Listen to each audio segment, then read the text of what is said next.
શું છેલ્લા સ્ટેજમાં પકડાયેલું કેન્સર પણ મટી શકે છે? મટી શકે અને મેં મટાડ્યા બી છે. રોજ જો મને પેટમાં એસિડિટી કે બળતરા થાય તો એના લીધે કેન્સર થઈ શકે છે? એસિડિટી લાંબા સમયથી હોય તો અન્નનળીના કેન્સર થવાના ખૂબ ચાન્સ હોય છે. અપચો કે પેટની બીજી કોઈ પણ તકલીફ હોય તો એના લીધે કેન્સર થઈ શકે છે? ના ગુંજભાઈ, અપચાથી કેન્સર ના થાય, પણ પેટના કેન્સરનો પહેલો સિમ્ટમ અપચો હોઈ શકે.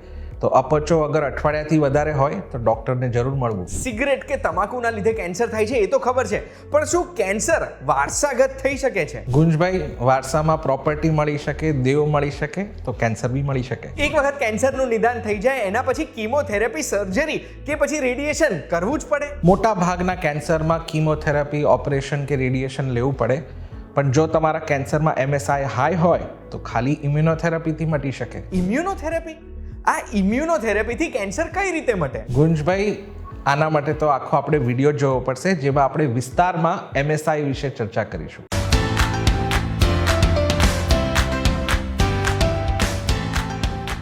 એક વાત કહું, આપનું સ્વાગત છે. મારું નામ છે ગુંજ ઠક્કર અને કેન્સરની વાત કરવાના છે તો પણ મારા ચહેરા ઉપર આટલી ખુશી કેમ છે? કારણ કે હું એક એવા વ્યક્તિની સાથે બેઠો છું જે વ્યક્તિ એવું કહે છે કે કેન્સરનું એડવાન્સ સ્ટેજ હોય તો પણ ચાન્સીસ છે કે એ પૂરેપૂરું મટી શકે. વ્યક્તિ કોણ છે?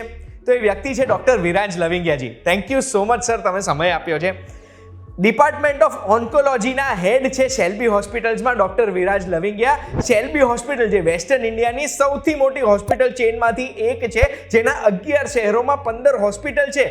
એ જ શેલ્બી હોસ્પિટલના ડિપાર્ટમેન્ટ ઓફ ઓન્કોલોજીના હેડ ડૉક્ટર વિરાજ લવિંગિયા, જે ગેસ્ટ્રોઇન્ટેસ્ટિનલ એક્સપર્ટ પણ છે.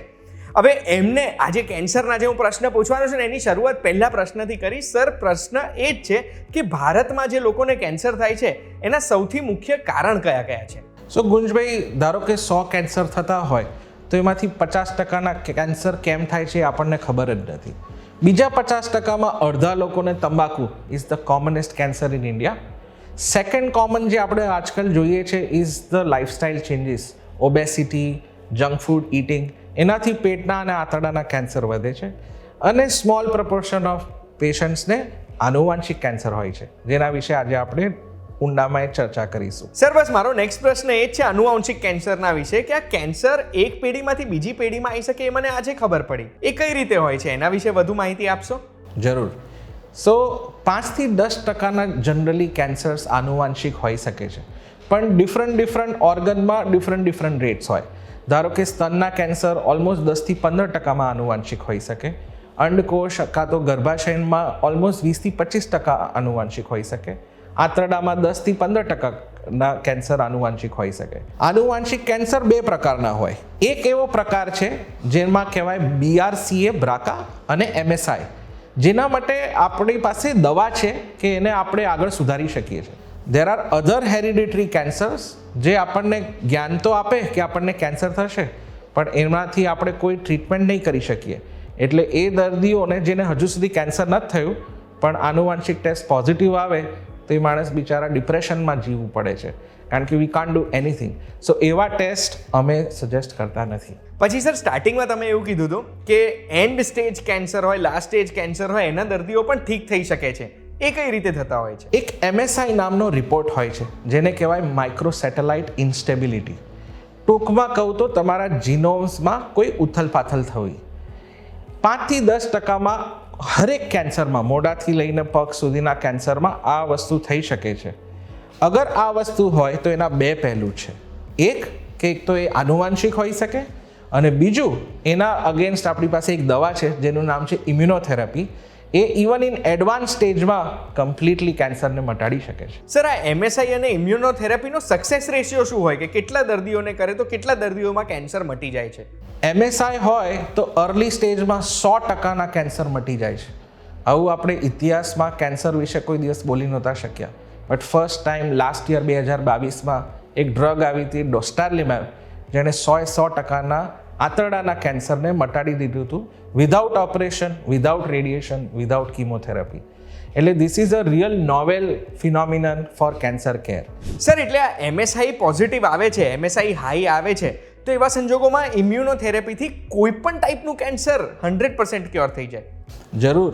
સો MSI હાઈ અલગ કેન્સરમાં અલગ પ્રેવેલન્સ હોય છે. જેમ કે ગર્ભાશયમાં સૌથી હાઈએસ્ટ હોય 25 થી 30% કેન્સરમાં MSI હાઈ આવે, આંતરડાના કેન્સરમાં 10 થી 15% આવે, પેટના કેન્સરમાં 5 થી 6% આવે અને મોઢાના સ્તનના કેન્સરમાં લગભગ નહીં બરોબર જેવું આવે. પણ છતાંય અમે આ રિપોર્ટ બધાને સજેસ્ટ કરીએ છીએ કારણ કે એડવાન્સ સ્ટેજમાં મોર દેન 90% ને ક્યોર થાય અને અર્લી સ્ટેજમાં 100% ને ક્યોર થાય without doing any standard treatment like chemotherapy, radiation or surgery. એટલે મારી વિનંતી છે કે MSI વગર તમારી કેન્સરની જર્ની ચાલુ કરવી નહીં. સર, તો પછી આ MSI નો રિપોર્ટ કરાવવાનો કઈ રીતે અને એની કિંમત કેટલી હોય છે? MSI રિપોર્ટ બે રીતે કરી શકાય. એક તમારા બાયોપ્સીના ટુકડા ઉપર રિપોર્ટ થતો હોય છે જે અલગ અલગ લેબોરેટરીમાં 5 થી 10,000 રૂપિયામાં થઈ જાય. સો આખા કેન્સર ટ્રીટમેન્ટમાં આની કિંમત અમૂલ્ય છે. એકવાર MSI હાઈ તમારા બાયોપ્સીના ટુકડામાં આવે તો લોહીમાં એનું કન્ફર્મ કરવામાં આવે કે આ તમને હેરિડિટરી કે આનુવાંશિક છે કે નહીં. એ લગભગ 15 થી 20,000 રૂપિયાનો આવે. હવે સર, એક વખત MSI હાઈ આવે છે રિપોર્ટમાં, એના પછી જે ઇમ્યુનોથેરાપી હોય એ ઇમ્યુનોથેરાપીમાં કેટલો ખર્ચો આવે? ઇમ્યુનોથેરાપી કરન્ટલી બધી ઇમ્પોર્ટેડ મળે છે અત્યારે. મેડ ઇન ઇન્ડિયા પ્રોબેબલી 1-2 વર્ષમાં આવવાની છે. અત્યારે જોવા જઈએ તો મહિને $1,00,000-1.5 લાખ રૂપિયાનો ખર્ચો પેશન્ટને કરવો પડે અને 6 મહિનાની ટ્રીટમેન્ટ લે એટલે ઓલમોસ્ટ 9 થી 10 લાખ રૂપિયાનો ખર્ચો થતો હોય છે. પણ એક રિસર્ચ બી અત્યારે ડેવલપ થઈ રહી છે કે જો તમે અડધો ડોઝ બી ઇમ્યુનોથેરાપીનો આપો, ખાસ કરીને MSI હાઈના દર્દીઓમાં, તો બી રિઝલ્ટ ઇક્વલી સરખું જ મળે છે. એટલે મારી વિનંતી છે કે MSI તો જરૂર કરવું અને MSI હાઈ આવે તો some dose is better than no dose. એ મારી ફિલોસોફી છે. એટલે સર, MSI હાઈ આવે છે, ઇમ્યુનોથેરાપી ચાલુ કરીએ છે તો કિમોથેરાપી, સર્જરી, રેડિયેશનની જરૂરત જ નહીં પડે? જરૂર. સો લાસ્ટ યર 2022માં જૂન મહિનામાં ડોસ્ટારલિમેબ નામનું એક ડ્રગ છે જેનો સ્ટડી પબ્લિશ થયો હતો, જે ભારત દેશમાં નહીં આખા વર્લ્ડમાં એના ગાગા થયા હતા. 18 દર્દીઓ હતા જે આંતરડાના કેન્સર હતા અને એ બધા MSI હાઈ હતા અને એ લોકોને ના કીમો આપવામાં આવી હતી, ના રેડિયેશન આપવામાં આવ્યો હતો, ના સર્જરી. માત્ર 6 મહિનાના કોર્સ ઓફ ડોસ્ટારલિમેબે આજે 3 વર્ષ પૂરા થયા, 18 દર્દી કેન્સરથી મુક્ત છે. કેન્સર ગયું તો ગયું અને પાછું બી નથી આવ્યું. એટલે વી આર પ્રીટી કોન્ફિડન્ટ કે MSI હાઈ હોય તો બીજા કોઈ ટ્રીટમેન્ટની જરૂર નથી તમને. તો સર, આજે MSI હાઈ આવે છે અને કેન્સર આખું મટી શકે ને આટલી બધી રિસર્ચ થઈ ગઈ છે ઓલરેડી એના ઉપર, આવો સરસ રિઝલ્ટ બી દેખાય છે, તો MSIની અવેરનેસ માટે લોકો જાણતા થાય MSI શું છે, એના માટે હવે આપણે શું કરી શકીએ? સો ઘણા બધા ડૉક્ટર્સ, હું અને મારા અમુક મિત્ર કોલિગ્સ હવે એવું ચાલુ કર્યું છે છેલ્લા 2 વર્ષથી કે કોઈ બી કેન્સરનો દર્દી હોય, કોઈ બી સ્ટેજમાં હોય, MSI રિપોર્ટ વગર અમે ટ્રીટમેન્ટ આગળ ચાલુ જ નથી કરતા. કારણ કે MSI હાઈ આવે તો અમારો આખો ટ્રીટમેન્ટ પ્લાન બદલાઈ જાય છે. એટલે મારી નમ્ર વિનંતી છે બધા મારા ડૉક્ટર કોલિગ્સને અને પેશન્ટને કે કોઈ બી કેન્સર હોય, કયા બી સ્ટેજનું, MSI રિપોર્ટ જરૂર કરાવો. Sir, thank you so much. એટલે આજે તમે જે સમય આપ્યો છે, તમે જે ઇન્ફોર્મેશન આપી છે ને, એનાથી કેન્સરની નવી દવાઓ જે શોધાઈ રહી છે એના વિશેની નવી માહિતી મળી છે અને મને લાગે છે કે અગર આ વિડીયો એવું કોઈ વ્યક્તિ જોવે છે જેમને કેન્સર ડાયગ્નોઝ થયું છે તો એમને એક નવી રે ઓફ હોપ મળી હશે.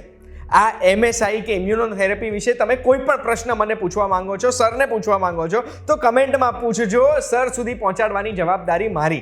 એમ તો મેં દરેક પ્રશ્ન પૂછવાના ટ્રાય કરી જ દીધા છે. Thank you so much sir, તમે સમય આપ્યો છે. આ સમય અમારા માટે બહુ જ કિંમતી હતો. તમને આ વિડીયોથી કંઈ નવું જાણવા મળ્યું છે તો જતાં એક લાઇક બટન દબાવતા જજો અને આવા જ વિડીયોઝ જોવા માટે એક વાત કહું, જોતા રહેજો VTVgujarati.com પર. આપણે ફરી મળીશું. આજે આપણે આવ્યા હતા શેલ્બી હોસ્પિટલ ડૉક્ટર વિરાજ લવિંગિયા સાથે. આવી જ માહિતી લઈને તમારી જોડે હું રેગ્યુલરલી આવતો રહીશ. Thank you so much. ધન્યવાદ સર.